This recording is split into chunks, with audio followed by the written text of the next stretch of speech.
როგორც ჩინეთისა და ჩრდილოეთ კორეის მედია იუწყება მეორე მსოფლიო ომის დასრულების აღსანიშნავი ცერემონიის შემდეგ პეკინში მოლაპარაკებები გაიმართა.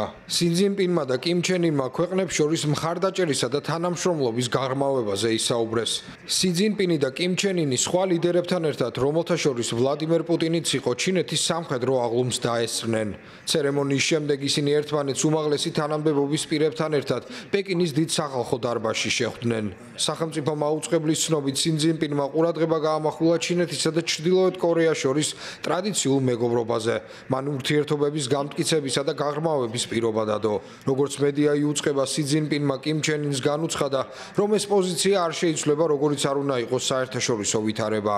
ჩრდილოეთ კორეის ოფიციალურმა ცენტრალურმა საინფორმაციო სააგენტომ პარასკევს განაცხადა, რომ ლიდერებმა მაღალი დონის ვიზიტებისა და კონტაქტების გაღრმავების, ასევე სტრატეგიული თანამშრომლობის გაძლიერებისა და საერთაშორისო და რეგიონულ საკითხებში საერთო ინტერესების დაცვის შესახებ ისაუბრეს. როგორც ცნობილია, კიმ ჩენ ინმა პეკინი ხუთშაბათს საღამოს სინ ძინპინთან შეხვედრის შემდეგ პირადი მატარებლით დატოვა.